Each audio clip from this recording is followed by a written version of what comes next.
नमस्कार, आप देख रहे हैं सीजी भास्कर। मैं हूं आस्था तिवारी और आप सभी का स्वागत है हमारे स्पेशल एपिसोड न्यूज बुलेटिन में, जिसमें हम जानेंगे छत्तीसगढ़ समेत देश दुनिया में क्या कुछ चल रहा है। तो आइए शुरू करते हैं। छत्तीसगढ़ के सरगुजा संभाग में इस साल ठंड ने 57 साल का रिकॉर्ड तोड़ दिया है। 16 नवंबर को अंबिकापुर का न्यूनतम तापमान 6.2 डिग्री दर्ज किया गया, जो नवंबर के पहले पखवाड़े का सबसे कम तापमान है। मैनपाट और सामरीपाट जैसे ऊंचाई वाले इलाकों में पारा 5 डिग्री तक पहुंच गया है। मौसम विभाग का कहना है कि उत्तरी हवाओं के कारण शीतलहर का असर अगले कुछ दिनों तक जारी रहेगा और तापमान में और गिरावट हो सकती है।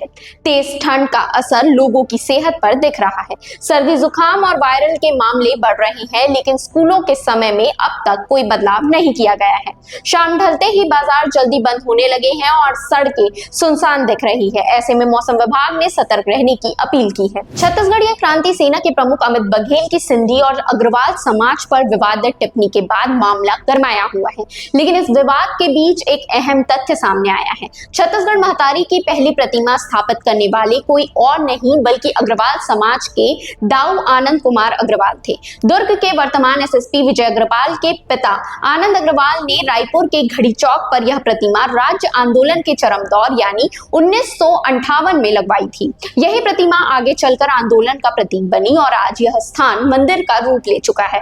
दिलचस्प बात यह है कि जिस संगठन का प्रमुख आज बयानबाजी को लेकर विवाद में है, उसी संगठन के कार्यकर्ता वर्तमान में इस मंदिर की सेवा कर रहे हैं। छत्तीसगढ़ के धमतरी से दुखद खबर आई है। अर्जुनी थाना क्षेत्र के मुजगहन गांव में मछली पकड़ने गए एक युवक की तालाब में डूबने से मौत हो गई। मृतक की पहचान 28 वर्षीय अश्वनी नेताम के रूप में हुई है। जानकारी के मुताबिक अश्वनी नाचन तालाब में मछली पकड़ने गया था, जो गहराई और दलदल के कारण बेहद खतरनाक माना जाता है। आशंका है कि वे कीचड़ या गहरे पानी में फंस गए, जिससे उनकी मौत हो गई। काफी देर तक घर न लौटने पर परिजनों ने खोजबीन की। तालाब किनारे उनकी डंगनी और एक कछुआ मिला, जबकि साइकिल पास की सड़क पर खड़ी थी। सूचना मिलते ही पुलिस मौके पर पहुंची और ग्रामीणों की मदद से शव को बाहर निकाला गया। पंचनामा के बाद शव को जिला अस्पताल भेज दिया गया और पुलिस आगे की जांच कर रही है। छत्तीसगढ़ के सुकमा जिले में सुरक्षा बलों और नक्सलियों के बीच बड़ी मुठभेड़ हुई है। डीआरजी और सीआरपीएफ की संयुक्त कार्रवाई में 2 महिला समेत 3 नक्सली मारे गए हैं। इनमें जन मिलिशिया कमांडर और स्नाइपर स्पेशलिस्ट मारवी देवा भी शामिल है। तीनों पर 5-5 लाख का इनाम था। मुठभेड़ भेजी चिंता गुफा के सीमावर्ती तुमालपाड़ जंगल में हुई, जहां नक्सलियों ने अचानक फायरिंग की। जवाबी कार्रवाई में जवानों ने तीनों को मार गिराया। मौके से 303 राइफल, बीजीएल लॉन्चर और भारी मात्रा में गोला बारूद बरामद किया गया है। आईजी सुंदर राज पीके के अनुसार 2025 में अब तक 233 माओवादी मारे जा चुके हैं और माओवाद अब बस्तर में अपने अंतिम चरण में पहुंच चुका है।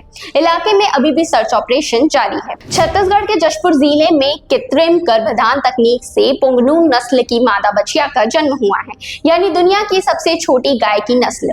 यही नस्ल प्रधानमंत्री नरेंद्र मोदी के पास भी है। बछिया को देखने के लिए ग्रामीणों की भीड़ उमड़ रही है। कमरे टिकरा करुहुआ गाँव में जन्मी यह बछिया पशुपालक खगेश्वर यादव की है। उन्होंने पीएम मोदी का वीडियो देखकर इस नस्ल को अपने गांव में लाने की इच्छा जताई थी। पशु चिकित्सकों ने तमिलनाडु, आंध्र प्रदेश में पाई जाने वाली इस नस्ल के सांड का सीमेन मंगवा कर 29 जनवरी 2025 को कृत्रिम गर्भाधान कराया, जिसके बाद यह बछिया पैदा हुई। पुंगनूर गाय 17 से 24 इंच की होती है। इसका दूध 1000 रुपए लीटर तक बिकता है और घी की कीमत 50,000 रुपए किलो तक जाती है। इस उपलब्धि के लिए पशुपालक और अधिकारियों को सम्मानित भी किया गया है। बिहार में कई नई सरकार के गठन की कवायद तेज हो गई है। जेडीयू ने कल विधायक दल की बैठक बुलाई है, जिसमें नीतीश कुमार को एक बार फिर विधायक दल का नेता चुना जाएगा। सूत्रों के मुताबिक नीतीश कुमार 17 नवंबर को राज्यपाल को इस्तीफा सौंपेंगे और इसी दिन नई सरकार बनाने का दावा पेश कर सकते हैं। खबर यह भी है कि नीतीश कुमार 20 नवंबर को 10वीं बार मुख्यमंत्री पद की शपथ ले सकते हैं। नई सरकार में करीब 30 से 32 मंत्री शामिल हो सकते हैं, जिसमें जेडीयू और बीजेपी को बराबर मंत्रालय मिलने की संभावना है।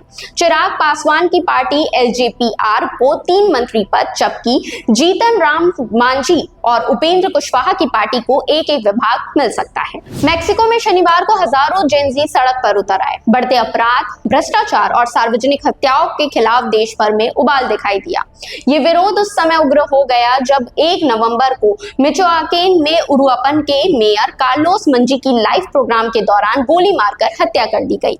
गुस्साए युवाओं ने नेशनल पैलेस की सुरक्षा दीवारें तोड़ दी और पुलिस पर पत्थरों, हथौड़ों और पटाखों से हमला किया। पुलिस ने हालात काबू में करने के लिए आंसू गैस और रबड़ की गोलियां चलाई।